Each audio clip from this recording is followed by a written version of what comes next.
So it makes it feel more cohesive. Instead of if I do like, oh, I'm going to hit this and then I'm going to hit this and then I'm going to hit this, it's not cohesive. It doesn't flow together. There's that awkward moment in between spots I'm trying to get to. It's just easier to let it flow. Let it flow. Let it flow. That's what I sing whenever I go pee. Welcome to the Effects Loop. I'm Diaz. I'm Scott. And we're keeping you in the loop of the guitar community and my rescue.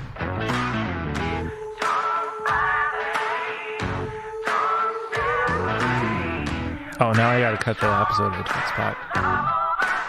Oh, yeah, because I'm pulling that part from... yeah, that's the intro. Yeah.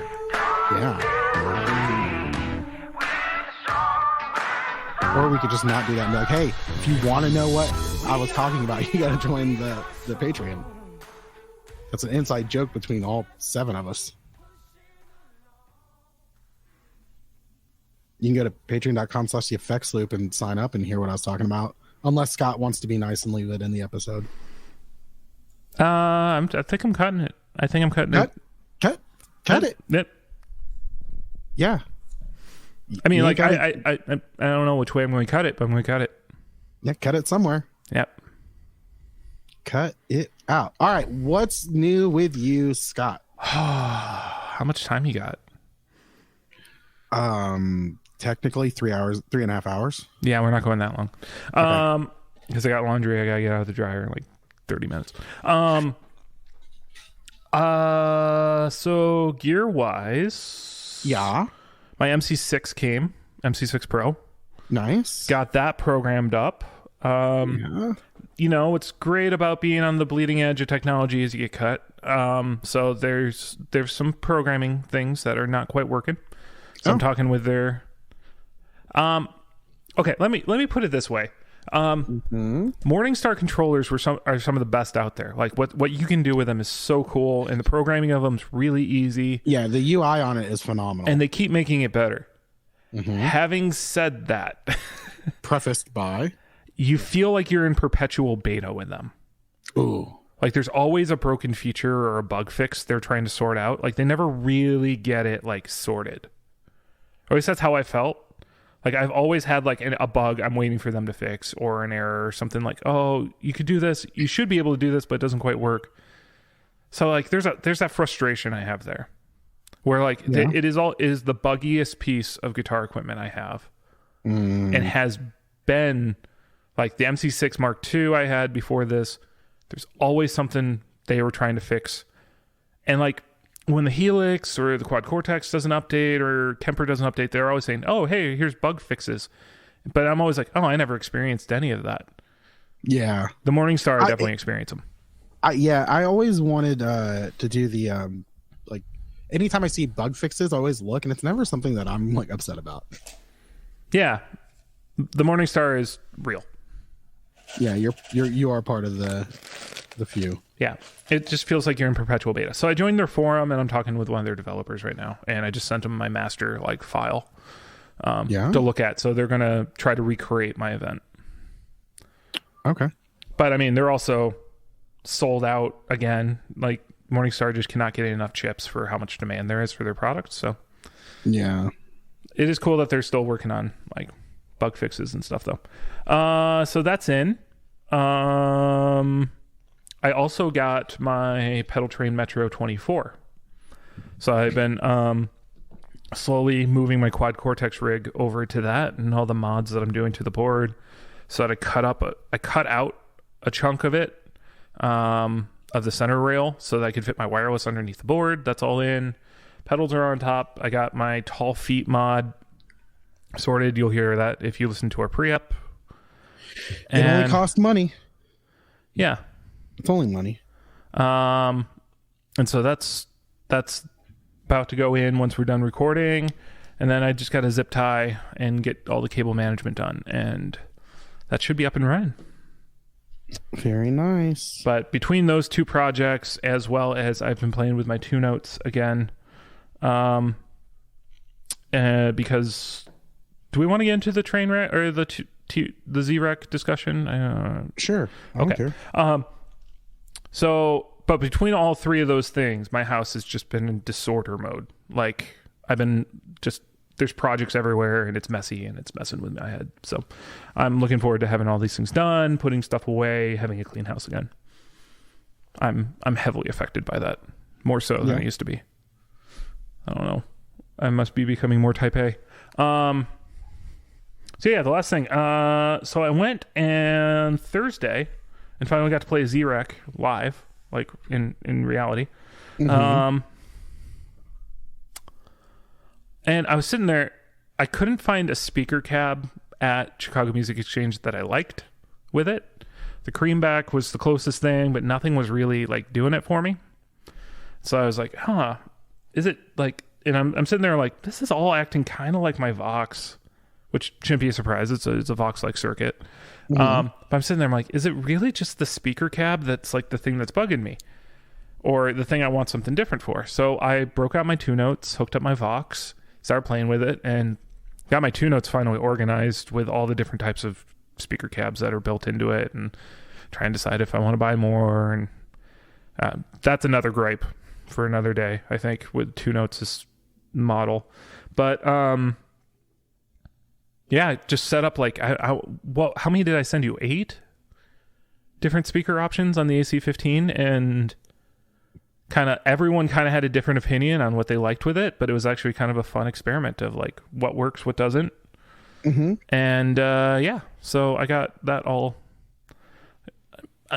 I'm actually thinking now I might actually swap the speaker in my AC-15 and just live like that. I think I like the El Nico Gold more than the El Nico Blue, and that might be where I go.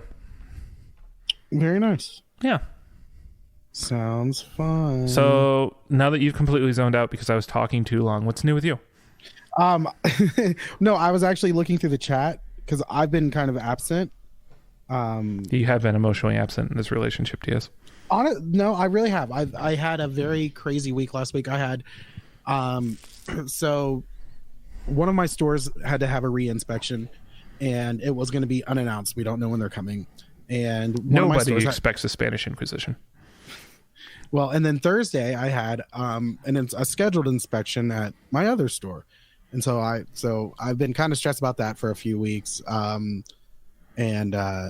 So last week, so Thursday I had the inspection, and it went great. And the guy who's doing the inspection, I was talking to him, and he dropped a very heavy hint that he'd be doing my re-inspection at another store, at my other store the next day. So he kind of broke the rules a little bit and gave me a very heavy hint. He didn't tell me, but he dropped plenty of hints.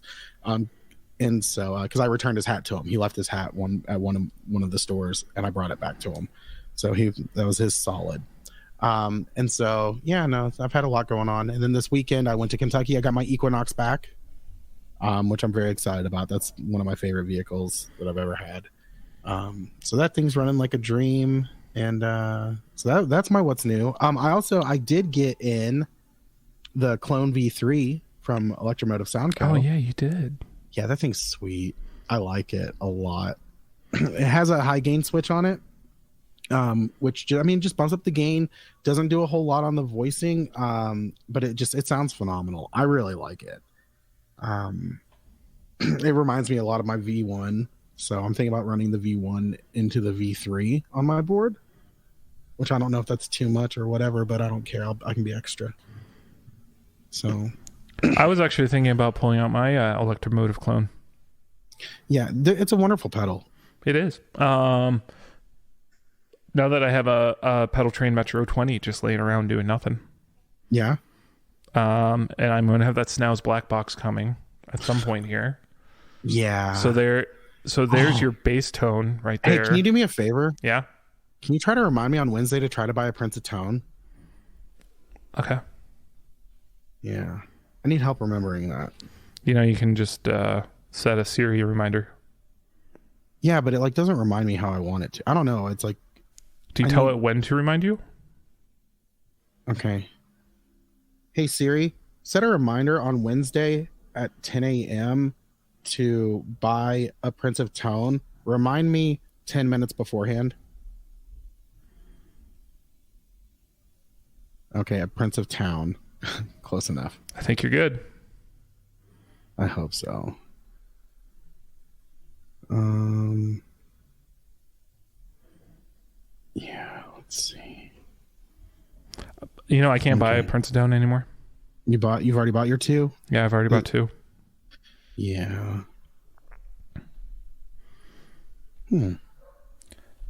I mean, the second one I sold was more of a favor sell, so I have dibs at original pricing. Right. But yeah. So do you still have yours though? No. Oh, you sold that other so one? I sold one, and then the second one I sold at face value to a friend. Yeah. So I have dibs to get it back if I want it. Okay. Which might wind up being just like an even trade with this Naus or what's something. I don't know. I'm interested about the black box. Me too. I remember selling one for somebody else, but I think I was just kind of like, I don't need it, and I never really messed around with it. Yeah. I mean, my understanding is it's basically a Princeton with all the dip switches on the outside. So. Oh yeah, the Princeton has dip switches inside. Yeah. You know what? But you know what? Bluesbreaker doesn't have switches on the inside. What's that? The Marshall Vintage reissues pedals. Oh! There's 4 of them. Yeah. Yeah. How much? $250. Yeah. Okay. So do we want? Let's run through what they are like fully. So, Bluesbreaker, Drive Master, Shred Master, and the Governor. All in unique boxes, so like they're all kind of the similar thing, but they all have their unique quirks to them. Right. And yeah, in the US they're $250. Yeah. That was more than I was expecting. Yeah, I was kind of expecting like the 180 to 200 max. Me too. I feel like okay, so first of all, the Governor and the Bluesbreaker are the desirable ones. Shredmaster kind of, Drive Master not really. Mm-hmm. So I thought maybe they'd price them accordingly as well. Nope. Yeah. I don't know. I would, you know what? The only reason I'd like this is if the price of a used Bluesbreaker, even if it's a reissue, dropped. Well, I mean, they were at like what, $1,000? They're stupid money. Yeah. Stupid. Thanks, John Mayer. So all the great issues that, exist in this, including, the fact that you just have to dime the volume on the Bluesbreaker and all that kind of fun stuff. They didn't mod the circuits at all. They're just straight up reissues, really. Yeah. Someone might actually mean that they're surface mount or whatever. I don't care. The Shred Master was the Johnny Greenwood one. So there are people out there that might be like Radiohead fans that would be after them. The Drive Master isn't really like... Yeah. Yeah. A lot of places are doing pre-orders on them too. So they sold out quickly, it seems, and so the hype is real. And they sold out pretty quick when they actually launched. Now, if you want to save some money on them, there are ways. Do we want to talk about that? Prostitute yourself. Well, so with exchange rates being what they are and what European pricing is, like the Europeans like Thomann and Andertons had them way cheaper than we did after exchange rates, and even including international shipping. Right. So I know a few people who were like, oh, it's too much, but I want one. I was like, go there and just wait a week for it to ship. Yeah. So it's interesting. I feel there's a bigger price disparity with these pedals, particularly US to foreign, than usually. But I don't know. The hype. How do you feel about the whole release cycle with how these got leaked and how long the hype cycle was? I feel like we haven't had this much of a long hype cycle since the DL4 Mark II. Yeah. I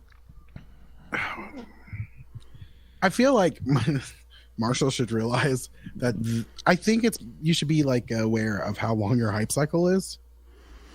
Marshall's is not that long. This one worked.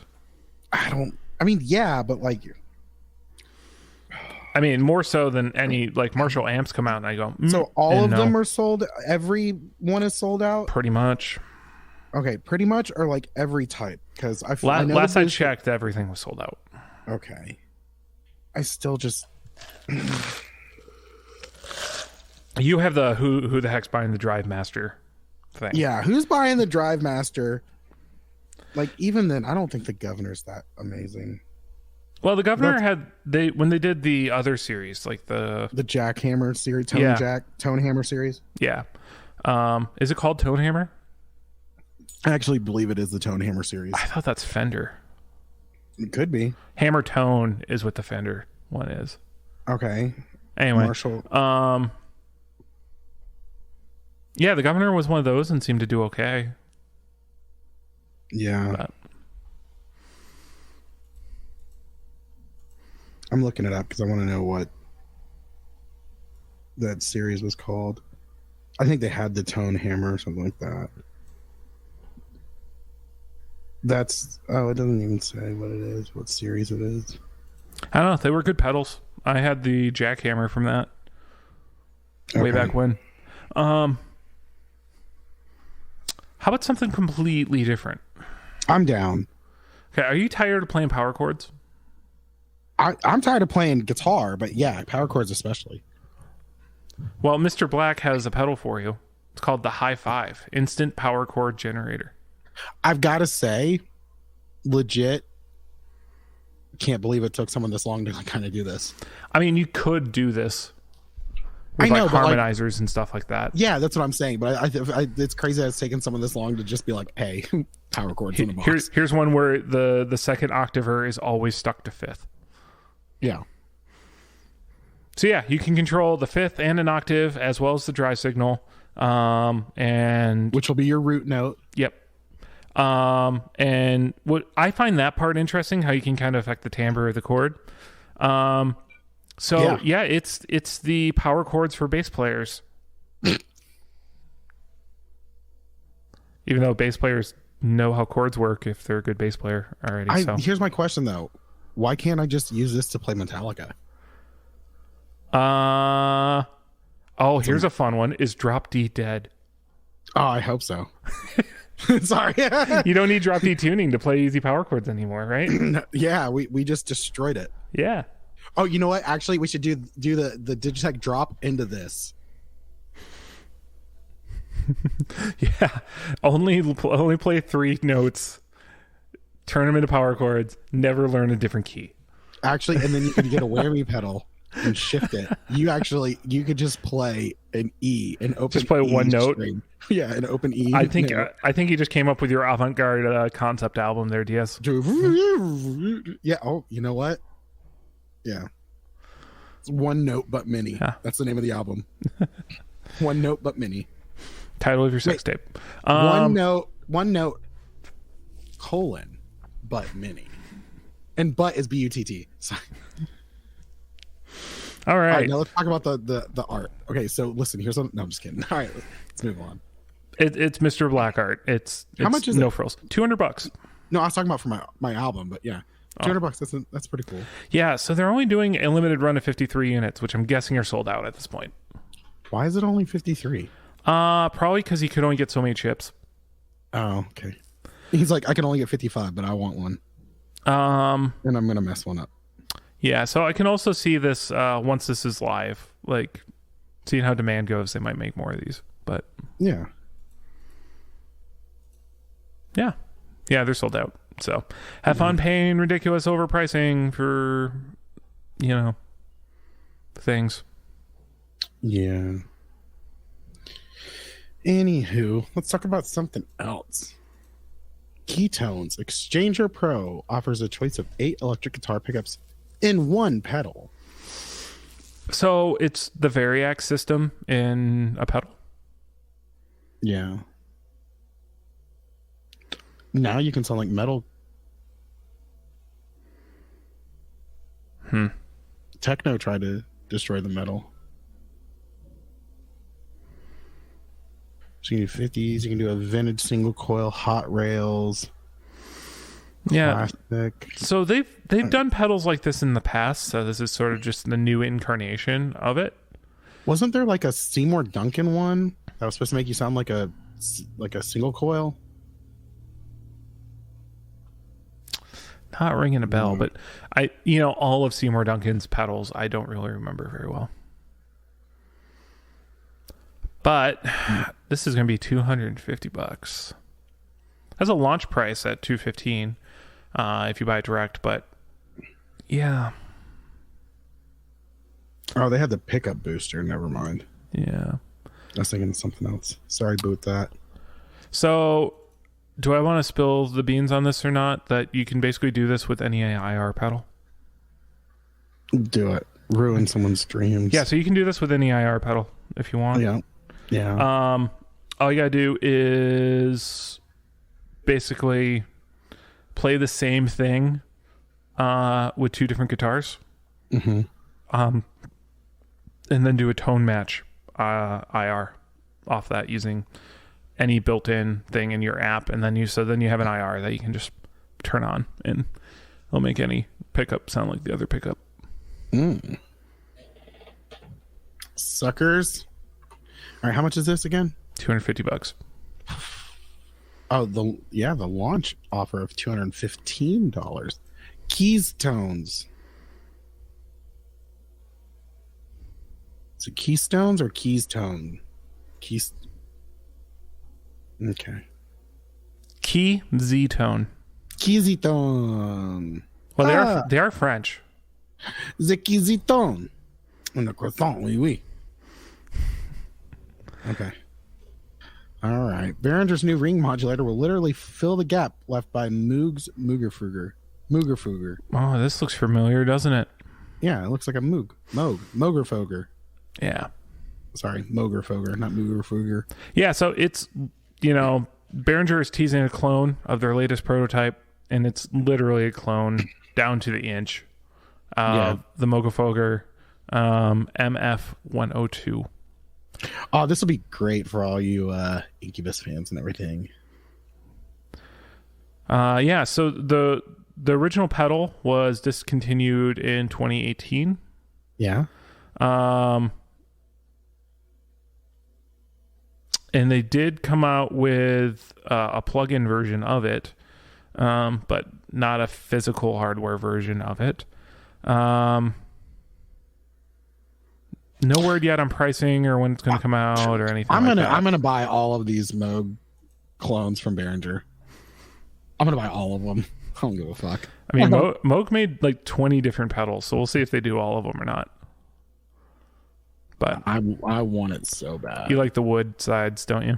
Yeah, I love the look of it. Like I tons of IO on the back of it. Yeah, looks so, oh my gosh. I want to buy them. I want to buy them. Speaking of wanting to buy them, JHS Pedals today, this is as of recording on a Monday, has come out with 3 new fuzzes for their Legend of Fuzz pedals, plus a new utility pedal. That's actually, I think, the highlight of this line. So do we want to go through all of them here? If that's what you want to do. I mean, it's reading a list. Do you want to do it, Diaz? Okay, let me read the list. So we've got the Mary Kay, 1969 Japan, the Berkeley, 1973 California, the Plug-in, 1967 California. Yeah, so the Berkeley is a Fresh Fuzz replica. So I'm trying to remember. Tom Schultz from Boston used one. Eric Johnson used one. So it's based on the single op amp version, which was the version 1. Mm-hmm. I don't really know much about. Looks like they got the boost option on the side there. The Mary Kay is a K fuzz tone. I don't know about which replica, but it can actually accommodate a expression pedal on the frequency knob. That's pretty cool. Oh wow. but they also say that an expression pedal may add some hum to the system. And then finally, there is the Boss Tone replica in the plugin. Yep. Which has an interesting history about it. I'm sure, I haven't seen it yet today, but I'm sure they have a video going through the history of all these kind of things. Because the Boss Tone was actually one of like the plugin style things. Like like the Orange Squeezer was the same thing. Well, like form factor, not the same thing, obviously. Right. Or linear... The linear power booster, was that the one that was also a plug-in thing? Like went right into, I think so, yeah. Okay. All right, cool. And the last thing JHS came out with today was the Vulture, which is a 9-volt voltage sag utility. So, which I love the spelling of it. It is VOLTURE. Wonderful. Yeah, very good name. So pretty cool little device, about $80. Just literally does voltage sag. So if your power supply doesn't support it, or your fuzz doesn't support it, but you still want to do the dying battery trick, this is another opportunity to do it. Right. So I can see a lot of people, I see that being the real draw today. Because this is a very, again, there's a lot of places where this is a feature, but I think a lot of people just want a, quick plug-in version of it. Oh, for sure. And then the cool thing with this too is the foot switch is an on-off. So you can actually kick it back to regular voltage and back on again using the foot switch. So that's pretty cool. That's the lineup. The fuzzes are all hitting about $180. Yeah. Which I think is more expensive than the first run of the Legends of Fuzz series. Really? Could be wrong. Could be. I remember paying less, but nonetheless, it's cool to see that line, continuing. And you know what? The other nice part about it is like, okay, it's forcing you to stay in their brand, right? But a lot of people, fuzz is something that you just hot swap all the time. You're just like, hey, I'll pull this one out. I'm going to throw this one. Today I'm feeling this one, right? Right. These are all the same form factors. So if you stay in that product line, they keep, you can. I think where they're going to eventually wind up is where they literally have just every type of fuzz kind of documented in this product line. So you can not swap them all. Having said that, I didn't really like the box on these when I had one. But that's me. Well, that is you, sir. Let's see. What is next on the list? Fender Custom Shop Tyler Bryant Pinky Stratocaster. Do you know Tyler Bryant? Nope. Neither did I. But I know I like the Stratocaster. Yeah, it's got a Shawbucker and an HSS configuration. Yeah, a relic shell pink, and the pickguard is a very unique design. Yeah, what is that? Like a kind of gold silver. It almost looks like a floral print, like an aged floral print. Yeah, it looks like someone's carpet that needs to be cleaned. It has a 60s style oval C shape, 9.5-inch radius, narrow tall frets, Mercata white dot inlays. So this is very much so like a vintage throwback. Yeah, I dig it. How much is it? $5,750. Ooh, aye. But it includes a guitar strap. Oh, okay. And a deluxe hard shell case. Not just a regular hard shell case. This some bitch deluxe.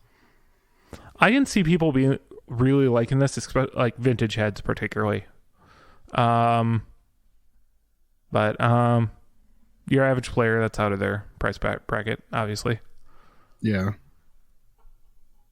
But yeah. Okay. That's the only guitar this week. Can you believe that? I can't believe it's not butter. Anywho, Vox debuts the Clubman 60, a new tube-powered guitar amp aimed specifically at hollow-body guitar players. How is a guitar amp specifically designed for hollow body guitar I players. was hoping you could tell me. Vox has announced. Hey Diaz, did you know this amp works on its side as well as right side up? Oh my gosh! It's offering a hi-fi sound via the combo's 8-inch speaker and tweeter setup. An intriguing speaker combo, more likely to be found in an acoustic guitar amp than one aimed at electric players. So it's got all the highs. Yeah, it's got all the highs. So this is the new tube stuff finding its way into an amp. Yeah. So about $383, which is like the same price as their new tube pedals. Yeah. Or whatever, however overpriced their pedals have historically been. But you still have to assemble yourself too. Nice. Remember that? This actually comes fully put together. Well, it's not the IKEA amp. Yeah. That price point's not. Oops, sorry. That price point's not crazy. I mean, it's slightly more than a Katana or a Catalyst, but not that far out. But I think there's a lot of people who the 8-inch speaker is going to be a deal breaker for.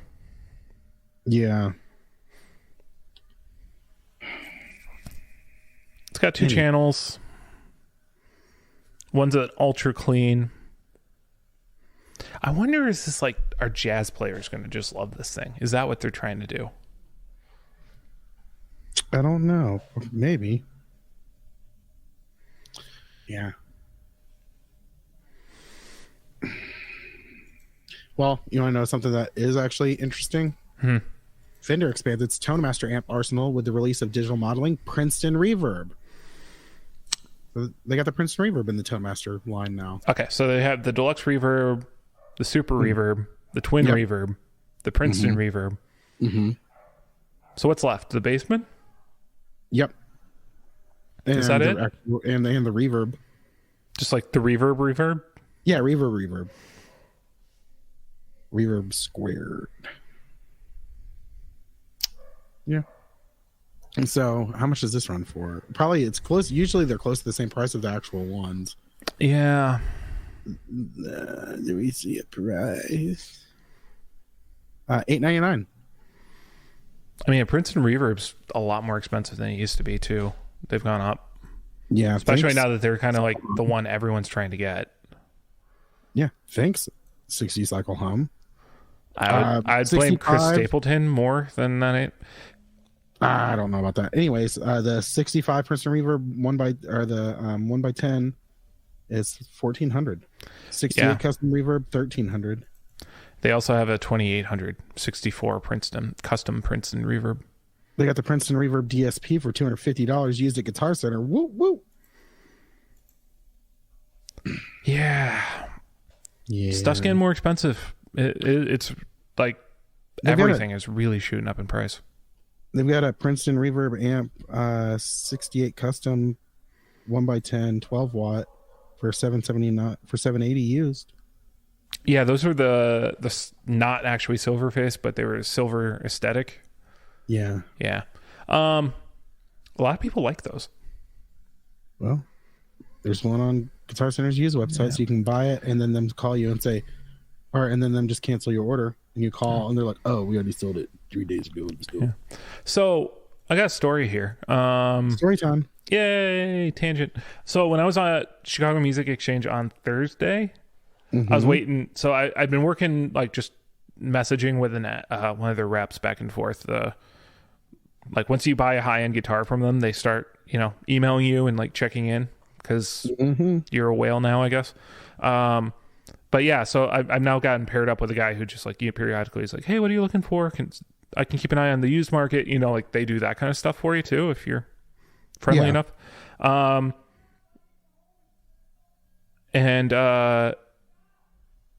Sorry, someone is yelling. Is that coming across? You hearing that? No.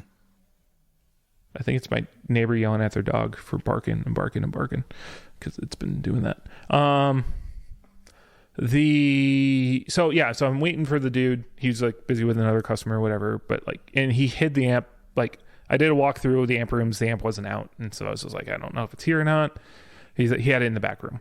And so another guy was like, just like, hey, can I help you? And I was like, yeah, I'm just waiting for so and so. Have you seen him around? And he's like, oh no, I'll page him. But in the meantime, how can I help you? I was like, well, I'm just kind of amp shopping, yada yada yada.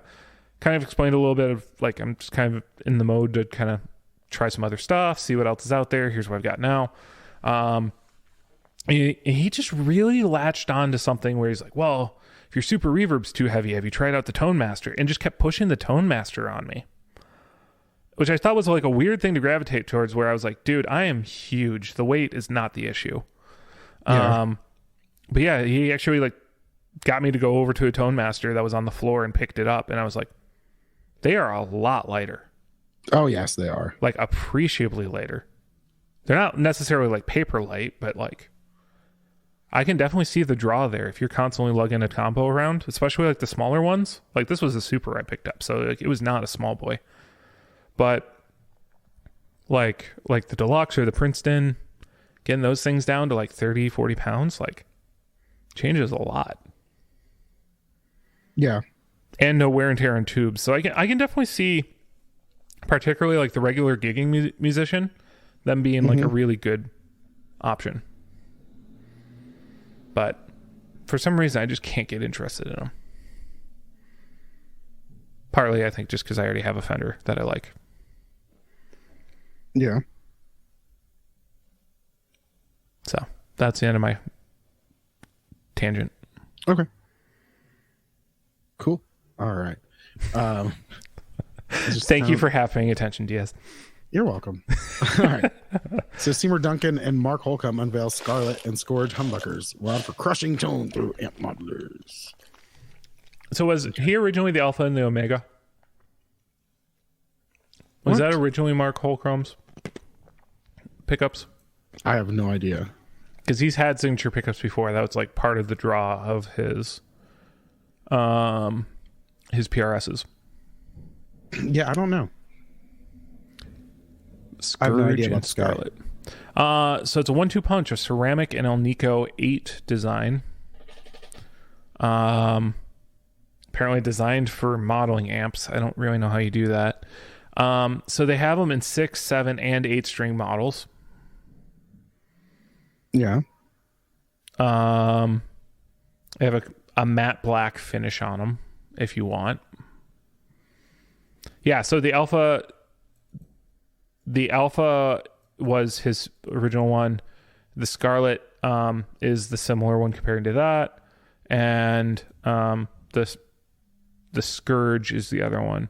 They're not comparing that to the Omega, but I would bet you that we're about to see a new Paul Reed Smith signature model from him as well.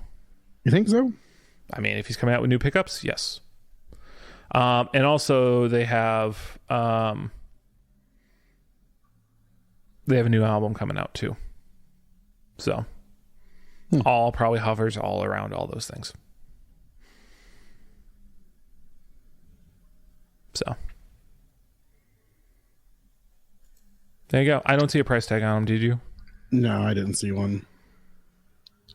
I'm guessing between 200 and 250 a pickup. A pickup? Yeah. Probably. Well, yeah. It's about where pickups cost these days. Yeah. Well. Do we have a topic this week? I did not come up with a topic. Yeah, I didn't even think about one. I figured my what's new was going to cover half the episode anyway, so. It did cover quite a bit of it. Yeah. So, all right, guys. Well, this is kind of a shorter episode, though. Still, it feels like. Or am I just imagining things? No, I mean, we're under an hour. Oh, okay. All right, guys. Well, definitely thanks for listening. Go check out the website, theeffectsloop.com. It's got links to our YouTube, our email. Oh, I just dropped my mic. Facebook group, Instagram, merch, and our Patreon, which is patreon.com/theeffectsloop. The slash is very important. Just make sure that's there. You can go in. You can hear what we talk about before the episode. If it offends anyone, we're not sorry, because I don't think anything we say is really offensive. Scott got a little edgy this week, but that's about it. That was in the pre-app. Yeah, that's it. Pay money and you guys can hear the pre-app and hear the edginess of Scott. It's there. It's deep down inside, but it's there. I'm always edgier in the pre-up, though. Oh, yeah. All right, guys. Well, thanks for listening. We will see you next week. Bye. Bye. Right when expected to start singing. Oh, God. I'm like...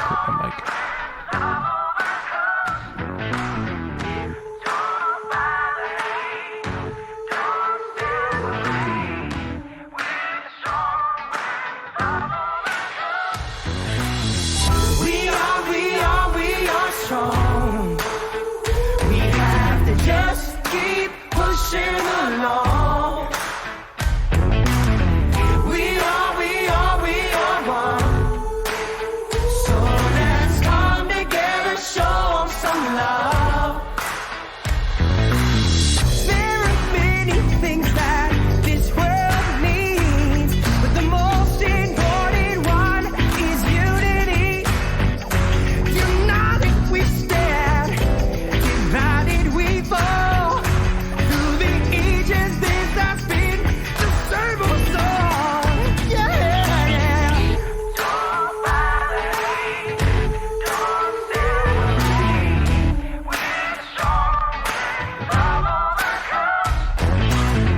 We are strong. We have to just keep pushing along. We are one. So let's come together, show some love. This song is not about race or politics, but the hate that resides in the hearts of men. Desperate times, calling desperate measures. So why don't we be desperate to love each other? Let's erase hate from the dictionary. Why is negativity always drawn out? Pictionary, visualize love. Energize lives together. We undefeated. A plan to make weathers, no gloves needed. When we weed into the mindset of achieving and believing in community that remains happy. Ever after, the world should be one. Hate annihilated, every heart is one. Love again. So